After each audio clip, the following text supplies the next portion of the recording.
दिव्यांग बाळू मारकड आणि रुपेश पागोरेवर कारवाईची मलमपट्टी आता लावण्यात आली आहे। मारकड आणि पागोरेला एमपीएससीनं केवळ तात्पुरतं ब्लॅकलिस्ट केलेलं आहे।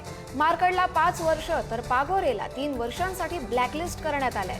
महाराष्ट्र लोकसेवा आयोग कारवाई करताना मारकड आणि पागोरेवर मेहरबान का झाले, त्यामुळे असा सवाल उपस्थित झालाय। मारकड आणि पागोरे यांच्यावर कुठलाही गुन्हा देखील दाखल करण्यात आलेला नाहीये।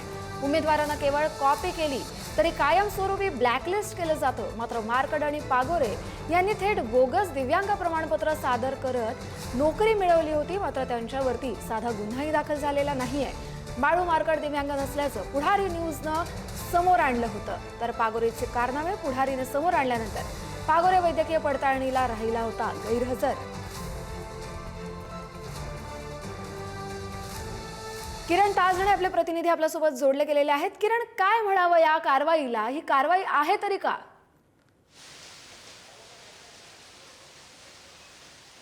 कस्तुरी, खरं तर एमपीएससी जे आयोग आहे, महाराष्ट्र लोकसेवा आयोग, ते बाळू मारकड आणि रुपेश पागोरे यांच्यावर मेहरबान का अशा स्वरूपाची काही दिवसांपूर्वी पुढारी न्यूजनी बातमी केलेली होती आणि त्यानंतर स्वतः महाराष्ट्र लोकसेवा आयोगानं स्पष्टीकरण दिलेलं होतं की कारवाई प्रक्रियेत आहे, लवकरच कारवाई होईल। मात्र आता त्या कारवाईच्या या सगळ्या पार्श्वभूमीवर जर बघितलं तर ब्लॅकलिस्टेड यादी आजच्या दिवशी जी जाहीर करण्यात आलेली आहे, त्यामध्ये बाळू मारकड आणि रुपेश पागोरे यांच्यावर तात्पुरत्या स्वरूपात कारवाई करण्यात आलेली आहे। बाळू मारकडला 5 वर्ष या सगळ्या प्रक्रियेत राहता येणार नाहीये, तर त्यासोबतच 3 वर्ष रुपेश पागोरे यांना राहता येणार नाहीये।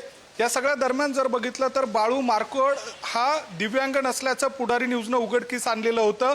यामध्ये प्रामुख्यानं जर बघितलं तर केवळ 1% बाळू मारकड हा बोगस दिव्यांग होता। त्याचं 47% प्रमाणपत्र जे होतं ते कसं खोटं होतं याचे संपूर्ण पुरावे जे आहेत ते पुढारी न्यूजच्या हाती लागलेले होते, उघडकीस केलेले होते।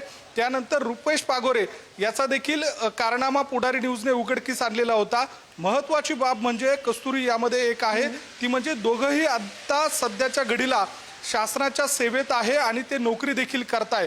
अशा या सगळ्या परिस्थितीमध्ये महाराष्ट्र लोकसेवा आयोगाची परीक्षा देत असताना यामध्ये बोगस दिव्यांग प्रमाणपत्राचा आधार घेऊन एक उपजिल्हाधिकारी होत होता तर एक तहसीलदार होत होता।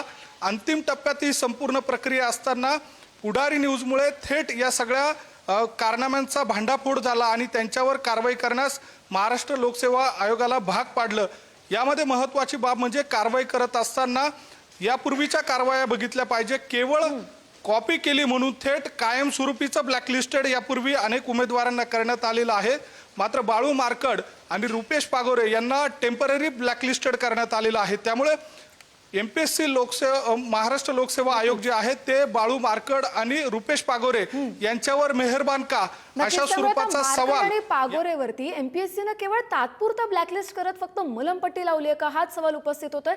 धन्यवाद तुम्ही दिलेल्या सगळ्या अपडेटसाठी।